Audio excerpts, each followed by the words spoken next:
कल 4 जून को बक्सर का भी परिणाम कल देर रात तक घोषित हुआ।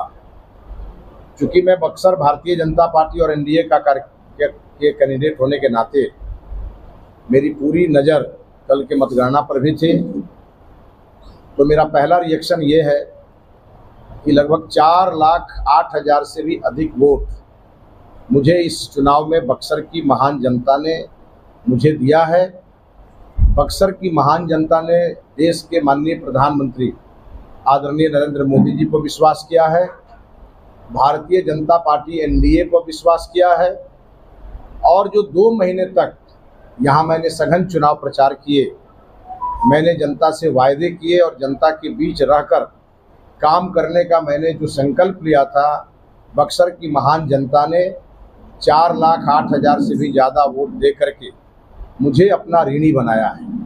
मैं सबसे पहले बक्सर के सभी परिवारजनों को हृदय से धन्यवाद देता हूं, जिन लोगों ने इस परिस्थिति में मोदी जी का साथ दिया, भाजपा का साथ दिया और मेरा साथ दिया। मैं भी उनका साथ कभी छोड़ने वाला नहीं। यह जनादेश हृदय से स्वीकार करता हूं। यह जनता का दिया हुआ जनादेश है और इस जनादेश का मैं सर झुका करके सम्मान भी करता हूं। जो इस चुनाव में जीते हैं मैं उनको बधाई भी देता हूं।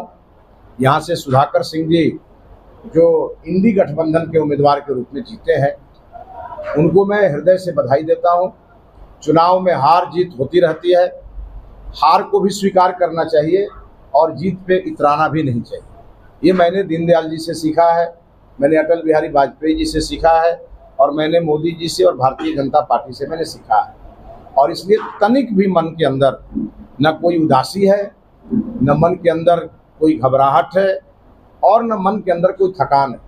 इसलिए पूरी तरह से निष्ठा के साथ, ऊर्जा के साथ और अपने सभी कार्यकर्ताओं के साथ बक्सर की सेवा 5 साल, जब तक अगला चुनाव नहीं आ जाता तब तक बक्सर के कार्यकर्ताओं के साथ मिलकर के बक्सर की जनता का सेवा करूंगा और खुट्टा गाड़ करके इस बक्सर में बक्सर के हर गलत काम का विरोध करूंगा। क्योंकि मैं यहाँ विपक्ष में हूँ, जो जीते हैं वो सत्ताधारी दल के सांसद कहे जाएंगे और मेरी अपेक्षा होगी। मैंने बक्सर को बनारस बनाने का संकल्प लिया था। यह संकल्प कुछ दिनों के लिए जरूर टल गया, क्योंकि मैं सांसद होता तो मैं तुरंत इसके लिए पहल करता। अब चूंकि मैं सांसद नहीं हूँ, पार्लियामेंट में नहीं बैठ सकता, मेरे पास सांसद का लेटर पैड नहीं है, इसलिए बक्सर को बनारस बनाने का जो मेरा सपना था वो थोड़े दिनों के लिए रुक गया।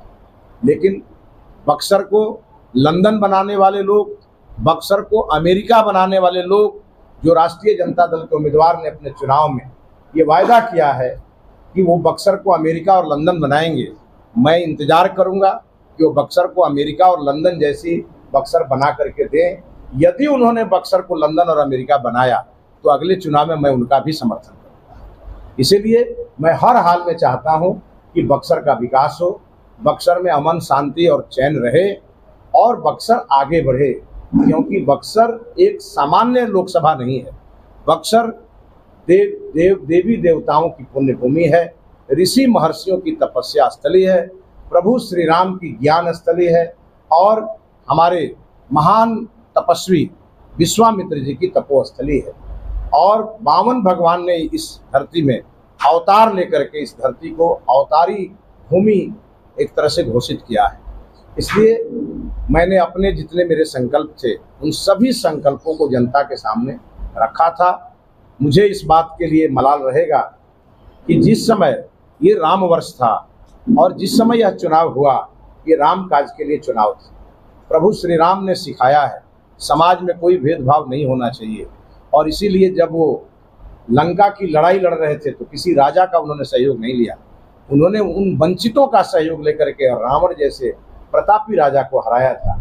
और प्रभु श्री राम ने सिखाया, रावण भले ही पराक्रमी राजा था, ब्राह्मण था, लेकिन देश के किसी ब्राह्मण ने रावण की पूजा नहीं की, देश के सभी ब्राह्मणों ने राम की पूजा की। और यही हिंदू और यही सनातन धर्म का कर्तव्य भी होता है। मैंने बक्सर में यह महसूस किया कि बक्सर में राष्ट्रवाद जातिवाद के कारण हार गया। मैंने बक्सर में महसूस किया कि बक्सर का विकासवाद कहीं न कहीं क्षेत्रवाद के कारण और कहीं न कहीं परिवारवाद के कारण हार गया। मैंने बक्सर में महसूस किया झूठ की ऐसी फसल यहाँ बोई गई थी, चाहे वो अश्विनी चौबे के बारे में प्रचारित किया गया हो कि वो यहाँ पर एम्स ले आए थे और एम्स भागलपुर चला गया, जो पूरी तरह से कोरा बकवास था, झूठ था। और यह झूठ किसी और ने नहीं, राष्ट्रीय जनता दल और उनकी बी टीम निर्दलीय प्रत्याशी ने फैलाया। आपने देखा होगा कि जिस व्यक्ति ने यहाँ के निर्दलीय प्रत्याशी का मंच संचालन किया था नॉमिनेशन के सभा में, वह प्रत्याशी कल मिठाई खा रहा था राष्ट्रीय जनता दल के एमपी, नवनिर्वाचित एमपी के द्वारा। यह बात बक्सर की जनता को दिखना चाहिए।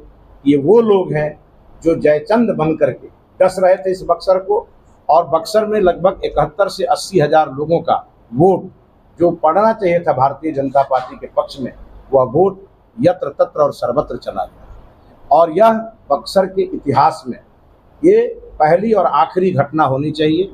लोकतंत्र में जब आदमी गिरता है तो संभलने का मौका लोकतंत्र ही देता है। मैं भी अपने पूरे पार्टी के कार्यकर्ताओं के साथ, एनडीए के कार्यकर्ताओं के साथ पूरे चुनाव की समीक्षा करूंगा। और आज मुझे प्रदेश नेतृत्व ने रात में बुलाया है पटना। मैं जाकर के एक एक बात की रिपोर्ट अपने प्रदेश नेतृत्व को भी दूंगा, केंद्रीय नेतृत्व को भी दूंगा, और उसके बाद मैं विधानसभा वार अपने कार्यकर्ताओं के साथ बैठ कर और इसकी पूरी समीक्षा करूंगा। कहाँ चूक हुई, कहाँ हम फिसल गए, किस कारण हम चुनाव हारे, इन सभी चीज़ों को सोच के समझ के और अगले चुनाव में उसको कैसे हम दुरुस्त करें और कैसे हम उसको ठीक करें, इस पे हमारा पूरा काम चलेगा। मैं पार्टी का प्रदेश महामंत्री भी हूं, इसलिए मेरी जिम्मेवारी है, यदि हमारा संगठन कहीं कमज़ोर रहा, कहीं हमारा संगठन अगर किसी कारण से सुस्त रहा तो कैसे वो चुस्त हो, और अगर कमज़ोर रहा तो कैसे वो मजबूत हो, इसकी भी पूरी जिम्मेवारी मेरे ऊपर। इसलिए मैंने अपने जिला अध्यक्ष जी को कहा है, प्रत्याशी मैं कल तक था, आज से मैं पार्टी का प्रदेश महामंत्री हूँ और अब दिन रात एक कर दूंगा, लेकिन बक्सर की संगठन को मजबूत करें। और अगले विधानसभा चुनाव में बक्सर में 6 विधानसभा कैसे जीते, इसके लिए मैं प्राण लगा दूंगा। और साथ ही साथ बक्सर एक देवभूमि भी है, तो हमारे देवी देवताओं का हम पर बहुत आशीर्वाद है। मैंने बक्सर के किसी मंदिर को छोड़ा नहीं है, हर मंदिर में मैंने मत्था टेका है। तो कुछ कमी मुझ में ही रह गई होगी, जिसके कारण हमें विजय श्री का आशीर्वाद नहीं मिला। वो कमी भी मैं आगे के दिनों में पूरा करूंगा, और हर हाल में अगला लोकसभा चुनाव भारतीय जनता पार्टी जीतेगी। मैं आज फिर आप लोगों को कहता हूं, अगर पार्टी अगली बार मुझे उम्मीदवार नहीं भी बनाएगी तो जिसको बनाएगी उसको उसके साथ खड़ा होकर के मैं उसको जितवाने का काम करूंगा। मैं पार्टी के साथ कभी गद्दारी नहीं कर सकता। पार्टी मेरे लिए माँ के समान है, और माँ जो निर्णय करती है बेटे को मानना चाहिए। लेकिन